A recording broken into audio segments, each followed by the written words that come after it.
Listening test. This test has 3 parts. In each part, you'll hear a number of different extracts. At the start of each extract, you'll hear this sound. You'll have time to read the questions before you hear each extract, and you'll hear each extract once only. Complete your answers as you listen. At the end of the test, you'll have 2 minutes to check your answers. Part A. In this part of the test, you'll hear 2 different extracts. In each extract, a health professional is talking to a patient. For questions 1 to 24, complete the notes with information you hear. Now look at the notes for Extract 1. Extract 1, questions 1 to 12. You hear a general practitioner talking to a patient named Jane Brown. For questions 1 to 12, complete the notes with a word or short phrase. You now have 30 seconds to look at the notes.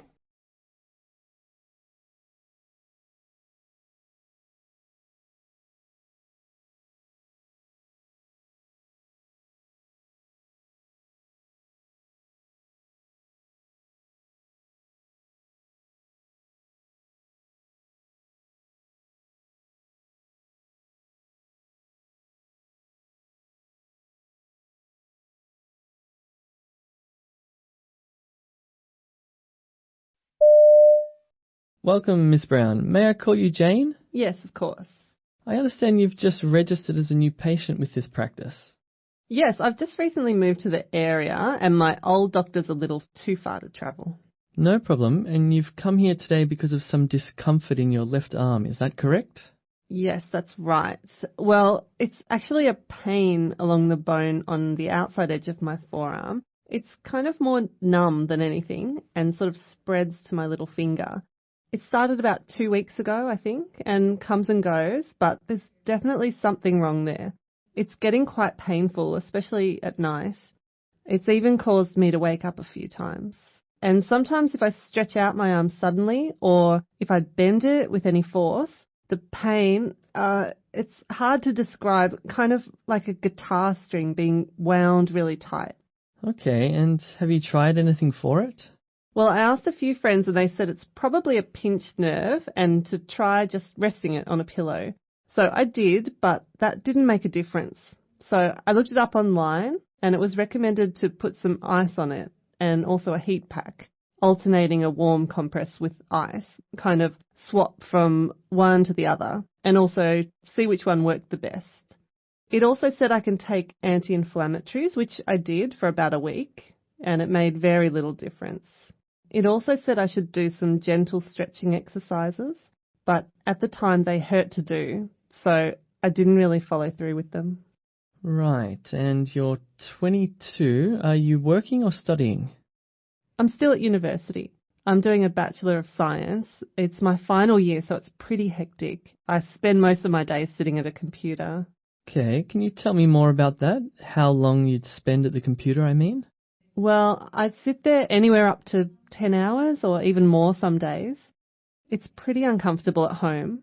We have a really large desk. It's one of those old antique things. My dad bought it at an auction. It's just that it's so high, so my forearms and I guess also my wrists have to lean against the edge of it when I type. Sometimes I sit there for a few hours and don't really move them very much. If I'm concentrating on my work, then I don't notice the kind of pressure I'm putting on them, but I often see that I have deep creases kind of halfway down my arms when I stand up, so I guess it might be quite a lot. Now that I'm saying this, it's pretty obvious that that might be the reason for the pain. I'd certainly say it's a contributing factor. Is that the same at university? Well, if it's a tutorial, then I sit the same way as at home because the tables there are terrible and I'm so used to it. If it's a lecture, we have those little flip-top tables, so I can sit properly with my back straight because there's nothing to lean against, and they're a comfortable height. I also have a question, if it's okay. Yes, of course. Would playing a lot of sport help this kind of injury or make it worse? It would depend on the type and the intensity. Well, I play netball on Tuesday nights, not for a competition, just a mixed group of friends. I also swim twice a week, but about half a year ago, I joined the university rowing team. That's what makes me really feel it because of the action of my arms having to stretch and bend at the elbow so much. And that causes really intense pain. It's hard and you need to be fairly strong, but I enjoy it, so I want to keep at it if I can. That's another reason I'd really like to get this sorted out. I haven't played any sport for the last 7 days because of the pain, but I really want to get back to it. It's kind of addictive. A break's a good idea. They sound rather rigorous.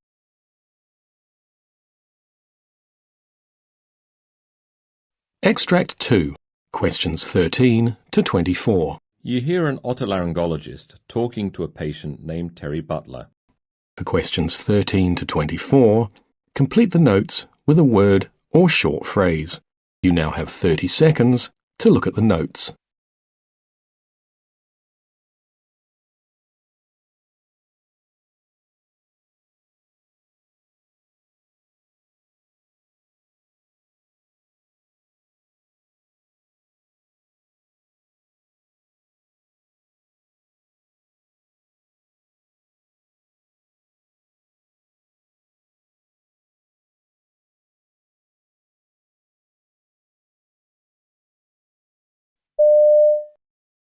Good afternoon. Mr. Butler, is it? Yes, Terry Butler. So your GP has referred you because of a problem you've been having with your nose. Can you tell me more about it, please? Well, it's usually when I first wake up I get a terrible crusty mucus, but it tends to stay around for the whole day.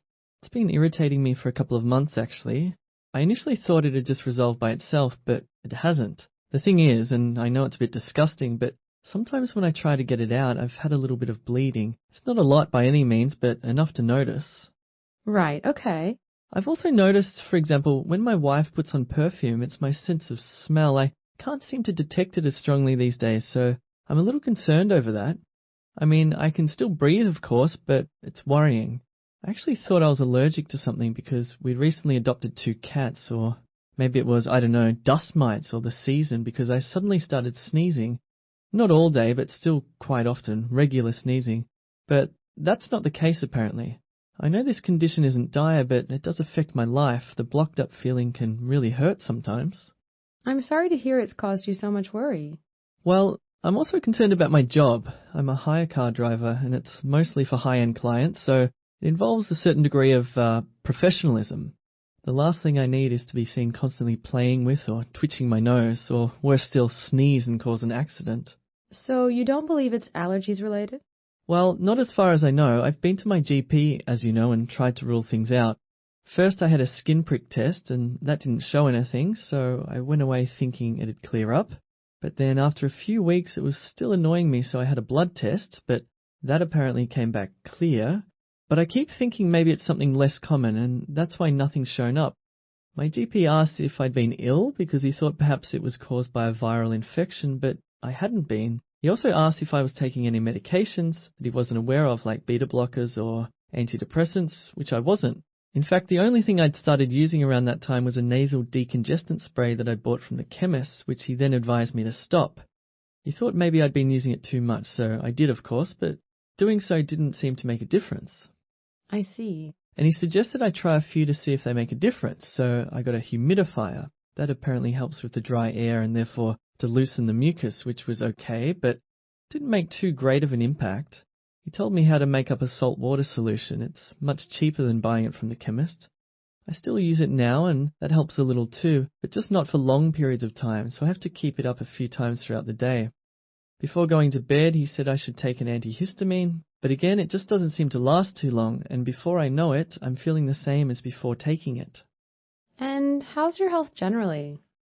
I'm typically as fit as a fiddle. I quit smoking 14 years ago because of a number of recurring lung infections at the time. They were enough to make me wake up to myself and finally go cold turkey. As for alcohol, well, I've been having my regular nightcap of whiskey for 20 years. Always the same brand, and I always stop at 2. As I said, I'm reasonably fit for my age. I go to the gym regularly. I've been involved in a cycling club for a number of years. We're a medium distance group and average around 60 kilometres an outing, so not too shabby. That's great.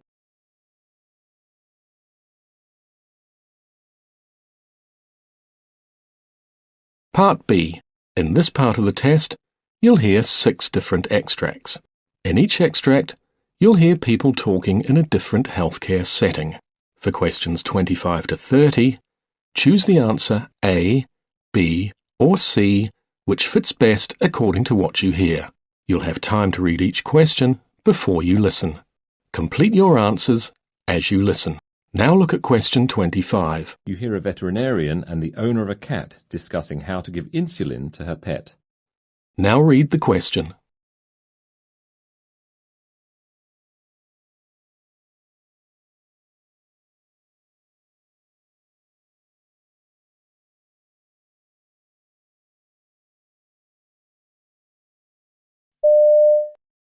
So I'll just explain a little on the initial steps of administering the insulin. Okay. It's really very simple. So the first thing is the insulin needs to stay in the refrigerator. Now Felix is getting 2 units, twice per day. So what I suggest is marking it on a calendar for each day. So divide the day in half with a line. I'd recommend drawing a little box in each section so you can give it a big tick for both morning and evening doses. The one thing you don't want to do is double dose the insulin. So you turn the bottle upside down and roll it gently, don't shake it, and then take out a syringe. What happens if you shake it? I could potentially destroy it, so you want to try to avoid that. Okay, sure.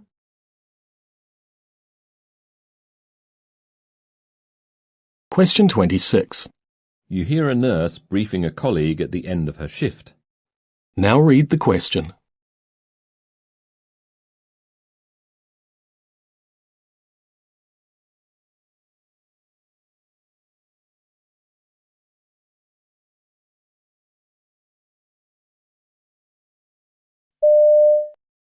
So in bed 5 is Mr. Benjamin Higgins, 75 years of age, under Dr. Munro. He had elective angioplasty and insertion of stent via the left femoral artery this morning at 9 a.m. He has a history of hypertension, hypercholesterolemia and angina. His medications are metoprolol twice a day, simvastatin and glycerol trinitrate single spray.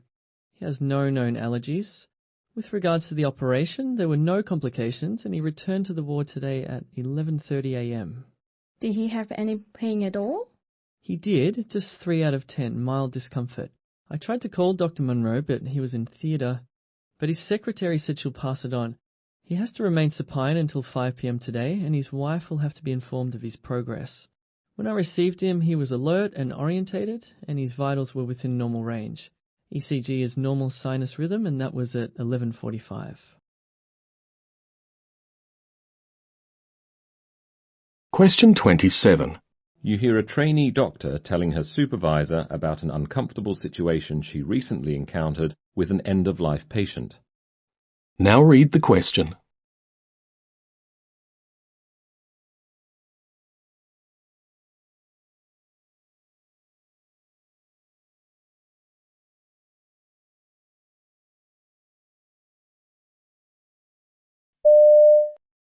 Would you mind if we talk about Mr. Harris in bed 6?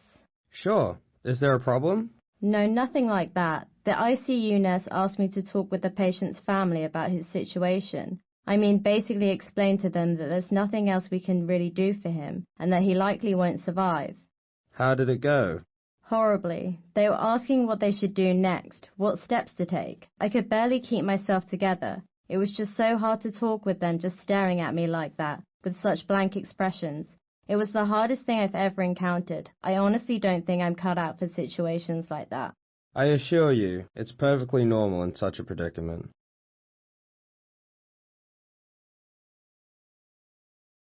Question 28.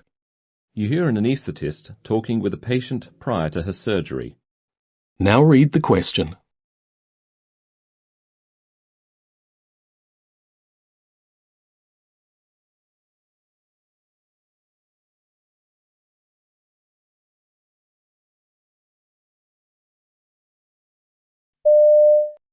So, Mrs. Simpson, do you have any questions before we go into the theatre?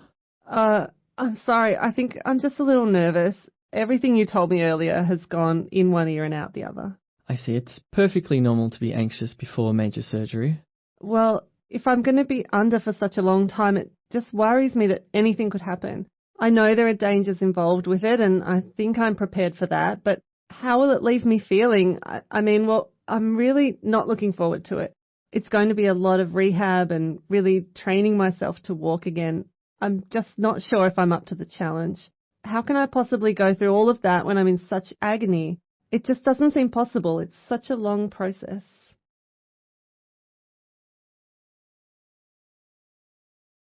Question 29.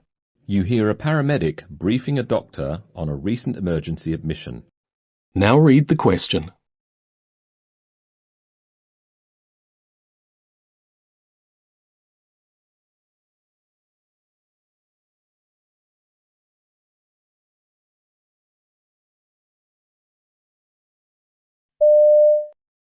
Mr. Tegan has suffered suspected second-degree burns from boiling oil to the back of both hands and forearms. He works as an apprentice chef and was lifting a pot of oil when he slipped, inadvertently scalding himself. Apparently he panicked and his co-workers were forced to hold his arms under cool running water until we arrived at the scene. They also managed to contact his wife, who's on her way. You may appreciate her assistance as he's very distressed and obviously frightened. My colleague has managed to administer oxygen and gave 2.5 milligrams of morphine, but that was as far as he got, as Mr. Tegan continued to put up quite a struggle en route, which is something you'll need to consider before any further treatment. Pain is well controlled at present. Question 30. You hear a nurse talking to her colleague about a patient's request to leave the ward. Now read the question.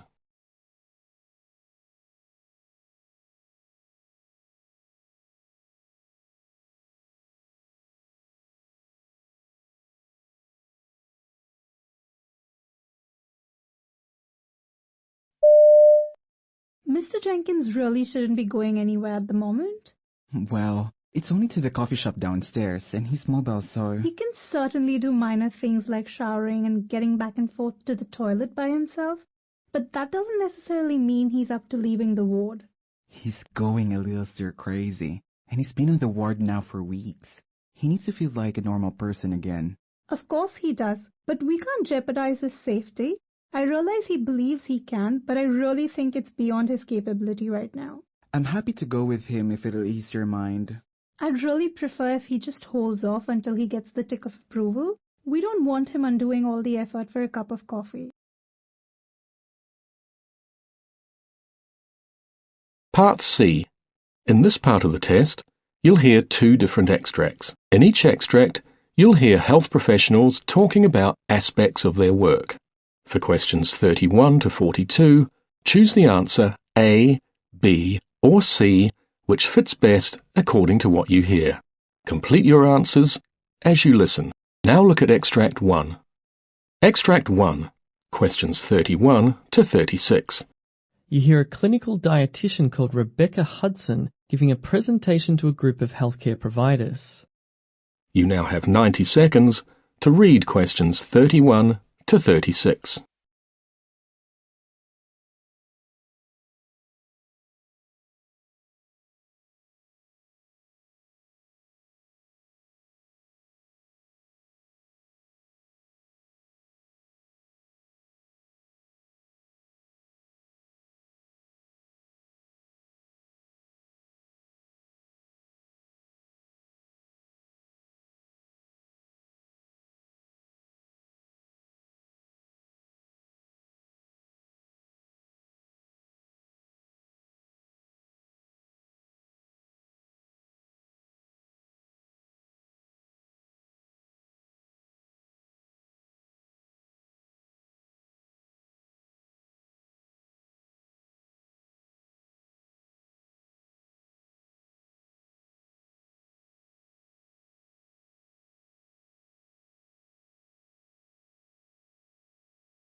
My name's Rebecca Hudson, and I'm a clinical dietitian working here in the hospital. Today I'll be presenting what some consider a very challenging topic, raising the issue of weight loss and obesity with patients. A person's weight is a complex and sensitive issue. Many factors are at play, like concerns about being judged, feelings of embarrassment, or even failure. As a dietitian, I see this on a daily basis. Yet, beginning discussions about weight can still be unsettling for both myself and the patient, who often knows it's coming. This is because, as healthcare providers, we're sometimes uncertain of how to discuss weight-related issues while still providing support to our patients in ways that are empowering and non-judgmental. During the consultation, we strive to get our message across, but if we lack the initial training to do so, chances are we'll lose trust and irrevocably damage the provider-patient relationship that's so vital. We risk stigmatizing or even shaming our patients to the detriment of treatment goals and inevitably patient outcomes. So how is effective communication achieved for sensitive matters? Often a healthcare provider's comments as they open the channels of dialogue with the patient are the most important. A patient's level of comfort in discussing their weight needs to be established. Asking directly if they're okay talking about their general health and weight is the most efficient way to do this. Once the conversation is moving, I've personally found that tactfully choosing terms like excess body weight or above ideal body weight far easier on the ear than excess fat or obese.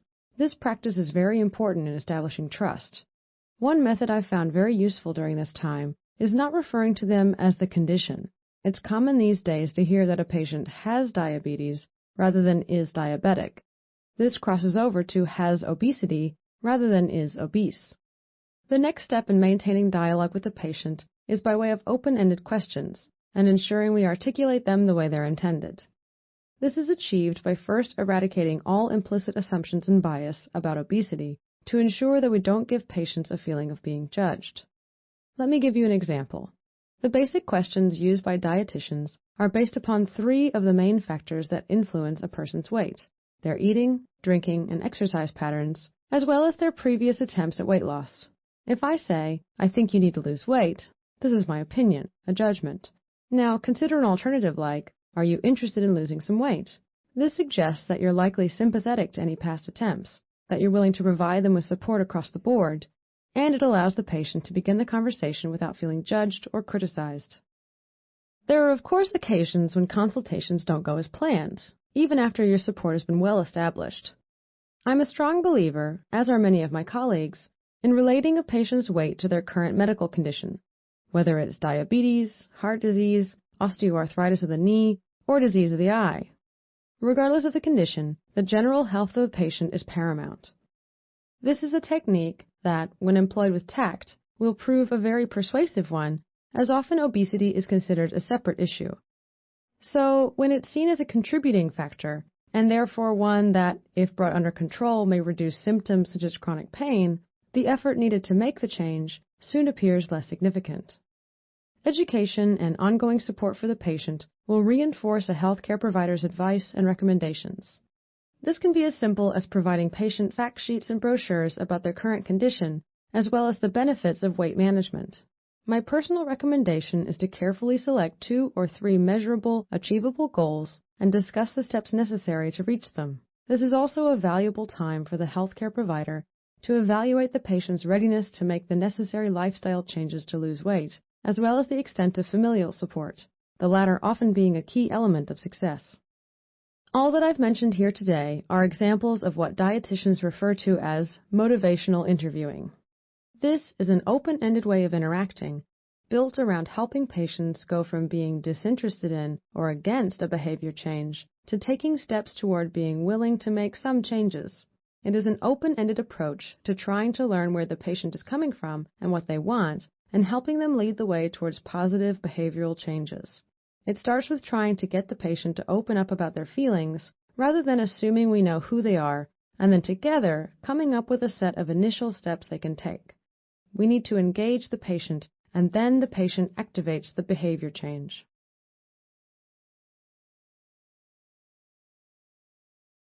Extract 2, questions 37 to 42. You hear an interview with an optometrist called Henry Chapman, who's talking about the impact of macular degeneration. You now have 90 seconds to read questions 37 to 42.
We are talking today with Henry Chapman, an optometrist with a special interest in macular degeneration.